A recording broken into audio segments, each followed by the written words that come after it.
با عرض سلام و درودی به پایان خدمت همه دوستان و همراهان عزیز. یک موضوع دیگر داریم در بخش حس کننده های حرارت، یعنی دچیک تمپراتوره. خب ما کوشش کرده ایستادیم که در بحث همین کنترل کنی حرارت، یعنی در بحث گرم کنی همین گیم یگان تجهیزات در صنعت به شما معلوماتی تخمینا کامل دیم، هم در بحث کنترل کنی، هم در بحث حس کنی، در بحث وصل قطع همون تنو نوع تنو را گفتگی بدیم.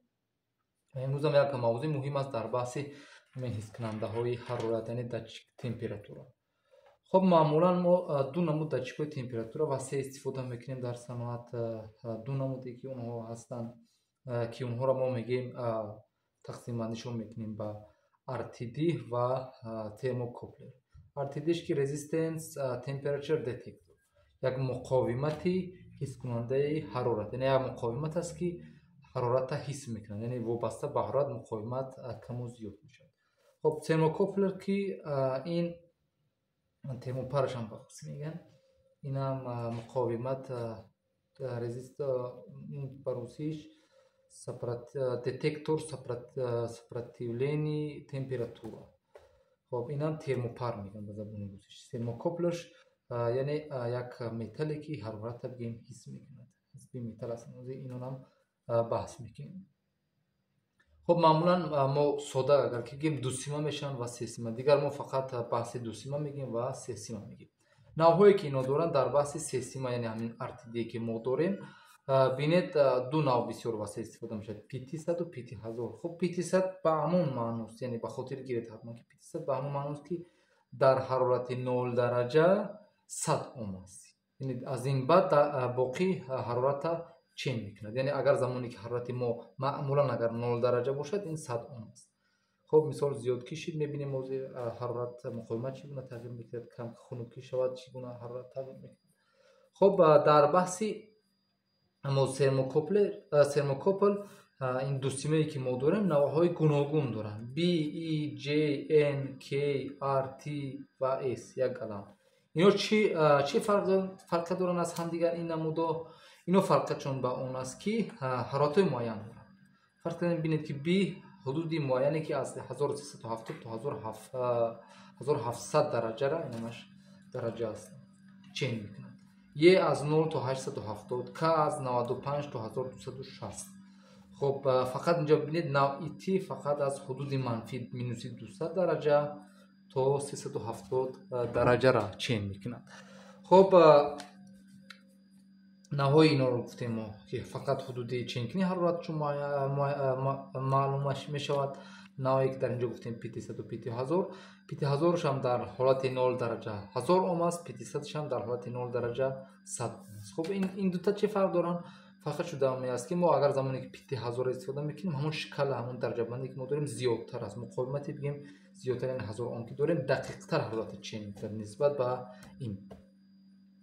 خب دو سیما را بینید شما همشون هم، یعنی هم ترموکوپل را بینید دو سیم از اینجا دارد و اگر اینجا معین باشد بینید دو سیم اومدگی بعد دیگر پیچیدگی است، لحیم شدگی است از اینجا. یعنی همون بی متلیکی گفتیم اینجا دو متلیک است، یک جران معین از اینجا یک مدار حاصل میکنه، جران معین خرد میرود و مقاومت به ما چین میکنه. نوع سه سیماش هم بینید اینجا این سه سیم داره، دو سیم سرخ و یک سیم سفید. خب اینجاش هم این حتما سیماش بینید یک سرخ و یک کبود دارد، این دو تا سرخ و کبود. در این ترموکوپل حتما شما باید این رعایت کنید، مثبت منفیش رعایت کنید، وگرنه حرارت برعکس خونده میشه، وقتی شما گرم میکنید خنک میشه. خب اینم دو سیمه است، بینید اینجا سرخ و سفید گفتگی است، حتما که این سرخ و این مثبت است. اینم بینید سرخ و سیاه است، سرخ مثبت و اینم منفی، نمودهای مختلف دارن. خب این نوعی در اینجا هست.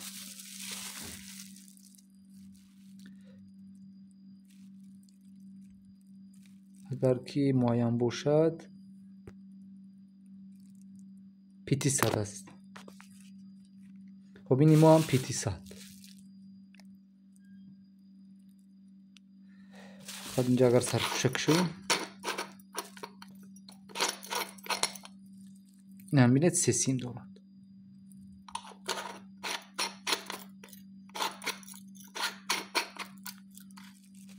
ин замоне ки шумо дохили ягон зарф истифода мекунед, мисол ягон зарфи гарм ва аз боло мисол бо ҳамон мурваташ худаш печое ки дорад сахт мекунед, махкам мекунед. мисол ин намуда аст ягон сурохе ки унҷа пеш дорад, дохили ҳамон мисол мемонед ва гарми ҳамонҷаро чен мекунед. ин нав аз дохили ягон бигем моеъ аст, ягон чизе ки дар дохили ҳамон гузошта мешавад. хоб навоша бинед вобастаги мисол ба ҷое ки доранд аз ҳамон гуна тароҳӣ карда мешавад навош. Фақат шумо дусима ва сесимаша аҳамият диҳед. мо як намуди дигарам инҷо метонем ба шумо пешниҳод кунем. хоб биёна мекушоем то ки моянтар шавад.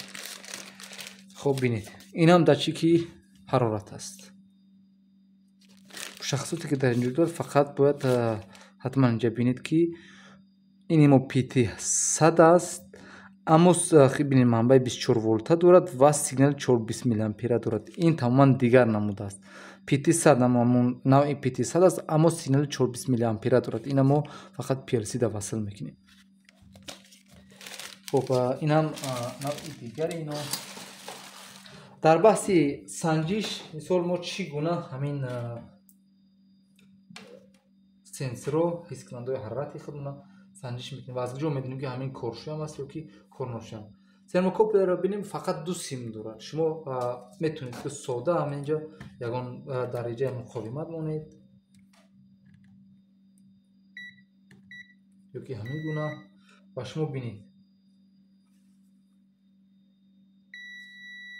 мебинед ки ин муқовимат дорад ва ин дуруст аст, ин кор мекунад. агар аз инҷо ягон ҷо канда бошад, аз дохил ягон симиш кандагӣ ки бошад, ҳамин садоам наметиҳад. хоб инам бинем соз аст ё ки не. ана ини мо аллакай корношӯям аст. куҷое бошад ки ин аллакай вайрон аст. ин мо ягон ҷо кандагӣ будем, ин вайрон буд. хоб ин термокоплер осон аст санҷиданаш. мисол якамакак осон аст. аммо RTD якамакак мушкил аст. ҳамин сесимае ки мо дорем инҷо бинед, сесима ин намуда аст.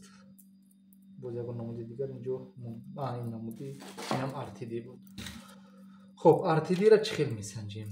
дар RTD ҳамин ду сим як чизанд дар асл бигирем. ду сим як чиз аст. ҳозир муқовиматаш бисанҷем, бинем ки чӣ гуна шумо метавонед аз рӯи муқовимат ҳаминора муайян кунед. реҷаи он мемонем. биёед байни ина бинед, байни ду сими сурха бинед, муқовимати хеле кам аст. як муқовимати кӯтоҳ аст. 4.2 ом. хоб аммо байни инҳо ва ин 114 ом. мо гуфтем ки дар PT 100 ҳарорати 0 дараҷанда муқовиматаш чанд аст? 100 ом. яъне бинед аз 102 чанд ом бола. ин аллакай соз аст. инам бинед тақрибан як хел аст. 114 буд, 114.6. хоб мо инҷо як зарф дорем. дута зарф дар инҷо гирифтагием. оби хунук ва инам оби гарм. ҳозир бинед мо дохили оби хунук мегузорем. мо гуфтем ки дар инҷо мушкил аст. мо гуфтем ки дар ҳарорати 0 дараҷа муқовимати 100 ом дорем. ҳозир мо ҳароратро поин мефурем. ин оби хунук аст. бинед ҳарорат поин мефурем.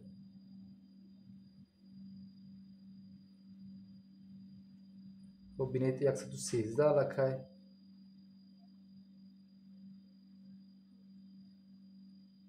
112. ва агар шумо то ҳарорати 0 дараҷаро биред, ҳаминҷа 100 ом мешавад. аммо агар ҳароратро мо вақте ки зиёд мекунем, бинед ки дар RTD чӣ мешавад. муқовимата бинед чӣ гуна аллакай. 114, 115, 116, 117 убур кард, рафт. хоб дар сесимо аллакай шумо инҷо ҳам фаҳмидед ки дар сесимо ҳамин RTD мо фақат шумо муқовимата инҷа ба назар мегиред. яъне барое ки фаҳмидан ки ин соз аст, кор мекунад ё ки не, шумо муқовимата байни инҳо ҳатман ки санҷед. ин ду сим тақрибан муқовимати кӯтоҳ доштанд ва байни ин ду сим ва ин ҳатман ки як муқовимати аз 100 ом. агар ҳарорати маъмули, ҳарорате ки ҷои шумо ки мисол доред ё ки ҷое ки ҳамон сенсори шумо ҳискунандаи ҳарорати шумо ҳаст, аз ҳарорати 100 аз 0 дараҷа боло ки бошад, як муқовимати 100 ом боло нишон медиҳад. ҳатман навъи PT 100 اگر PT 1000 کی باشد 1000 اوم بالا، یعنی 0 درجه اون 1000 اوم است و از اون 0 درجه بالا کی باشد از 1000 اوم بالاتر. خب بحث سیم کشیش هم در کنترلر رو خیلی ساده است. این سه نوع کنترلر من اینجا گرفته که هستن. خب اولا نمودی اوین TRM 210 میریم پشت سیم کشیش جای پیوستی. خب حس کننده ها اینجا مشاهده کنید، اینجا انا همینجاست رقمی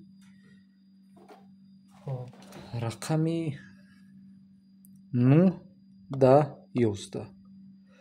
اینجا بینید مقاومتی که ما داریم، نه مقاومت تغییر بنده همین است، این مقاومت و اینجا هم تغییر بنده. میگه اگر رقم 9 10 و 11 وصل کنید، خب باید ترمو رزیستور باشد، ترمو RTD ما باشد، یعنی این 9 10 و 11 اگر ما وصل کنیم RTD ما است. اگر 10 و 11 را استفاده کنید نمودی TP است، ترمو پر. خب ما نوع دیگری که اینجا گفتیم 420 میلی آمپره، این نوعی که ما گفتیم این 420 میلی آمپره شما میتونید استفاده کنید. این ببینید ای خود یعنی جریانی، نوع جریانی است، این ما نوع جریانی است 420 میلی آمپره، در این میتونیم استفاده کردن. اگر نوع شدتی 0 10 ولت باشد در اینجا میتونیم استفاده کنیم. خب این نوعی اوینی که ما در اینجا داریم همه نمودی داتچیک‌های حرارت قبول میکنند. خب سیما را چگونه در سه سیما، خیلی در دو سیما که معلوم است، دو سیما را ما گفتیم مثبت چه کوتاه بود در اینجا، نه اینجا، یعنی مثبت با اینجا بینید مثبت این رقمی 10 است، سرخ یعنی این سرخ باید رقمی 10 باشد اینجا، و سیاه هم که منفی است در این، حتما سیاه که منفی است رقمی 11 باید باشد. خب یعنی این گونه درست. اگر ببینید که وقتی که شما اگر رنگو که معین نباشد، وقتی که حرارت وقتی گرم شده است اما کنترلر شما پایین رفته است حرارت نشان میدهد، یعنی جای همین سیمای شما خطا است. اما این PT 100 خب ببینید مقاومت دویم اهمیتی، جای مقاومت تغییر یابنده رقم 11 است. خب 9 همون دو سیم ببینید به دیگر اومدگی، همین دو سیم سرخی که ما داشتیم، این دو سیم سرخ اینا را فرق نیست شما در این اوینی که ما داریم در اینجا چی در 9 چی در 10 جاشون عوض هم شود فرق نیست. اما حتما همین رنگی سفیدی که ما داشتیم جایی که مقاومت تغییر یابنده بود، این رنگی سفید حتما این باید در رقم 11 وصل کنید، یعنی این حتمی است در این نمود سیم کشی شد در رقم 11 حتما وصل کنید که وگرنه مثال همین حس کننده شما خطا نشون میدهد. اینم عمران است. خب جای حس کننده ها انا اینجا اگر ایون باشد در این رقمی 4 5 6. خب میگه اگر شما نوعی TC استفاده کنید ترموکوپل جبنید مثبت است منفی رقمی 6 و 5 و اگر RTD استفاده کنید بینید 6 5 و 4. خب مقاومت در کجا پیوست میشه؟ هم رنگ سفیدی که ما گفتیم در رقمی 4 و اون دو سیم سرخی که در ما هست 5 و 6. خب جای دو سیم مهم نیست و اما این حتمی است 4. باز اوتونیکس هم میبینیم در کجا است، این اینجاست اگر ایون باشد. ببینید مثبت منفی دارد، ترموکوپل اگر استفاده کنید میگه رقم 10 و 11 10 منفی 11 مثبت. اگر RTD استفاده کنید 10 11 و 12 حتما باید که همون مقاومت تغییر یابنده شما اینجا وصل شد، یعنی این همون رقم سیم سفید. خب این در بحث سیم کشی است که شما سیم کشی رو چگونه انجام میدید. در این کنترلر نوع کنترلر رو ما حتما گفتن با مورد داخلی خودش میداره و نوعی همین سنسور همین حس کننده حرارت شما معین میکنید که اون PT 100 است، اون شما نوعی ترموکوپل BGKNST کدوم نوعی که باشد حتما با داخل این گرین و اونا معین کنید. ин буд дар баҳси ҳискунандаҳои ҳарорат, яъне ҳамин термодатчикҳои ҳарорат ё ки temperature sensor ва навъҳои онҳо, симкашишона гуфтем, фарқиятшона гуфтем, чӣ гуногун фарқияте доранд аз ҳамдигар, тарзи санҷишон, симкашишон. Ва як чизи муайяни дигарам ҳаст, як чизи муҳими дигар аст. Мо як ҷо мерим, мебинем ки ҳарорати мо хато нишон медиҳад. Хусусан ман як бор ба ҳамин сар ба сар шудем, дидем ки ҳарорат бозӣ мекунад, яъне вақте контролерро мебинед, инҷо ҳарорати шумо бозӣ карда истодааст. Аммо гуфтем, сабабшам гуфтем, дидем ки ҳамин сими датчики аз мо ҳаст, бар ва бари сим кабели калоне ки манбаро таъмин мекунад, бари ҳамон қатъи рафтагӣ аст ва ҳамон ихтилоле ки дар онҷо ба вуҷуд омадагӣ аст аз майдони магнитӣ ки дар онҷо ҳаст, сабаб шудагӣ аст ки ҳарорати мо хато нишон медиҳад. Яъне ҷойҳоем ҳаст ки шумо меред ва ҳамин қадар ҷустуҷӯ мекунед, сенсори шумо ҳискунандаи ҳарорати шумо дуруст аст, контроли ҳама дуруст ҳастанд, аммо ҳарорат дар онҷо хато нишон медиҳад. ҳатман симро бинед ба куҷо бурдагӣ аст ва ҳамин беруне ки аз ин ҳаст, ина бинед беруни ин заминпайваст бояд ҳатман бошад. метавонед ҳамонҷоро заминпайваст кунед ва аз ин мушкилӣ берун оед. хуб, боқӣ пирӯз бошед. Ин буд дар баҳси сенсорҳо, яъне ҳискунандаҳои ҳарорат. хуб, доиман мо таъкид мекунем, агар ки шумо ягон суолот дошта бошед, кӯмак бошад аз тарафи мо, телеграми мо доимо ҳаст, онҷо нависед, мо ҳатман ки кӯмак мекунем. пирӯз бошед.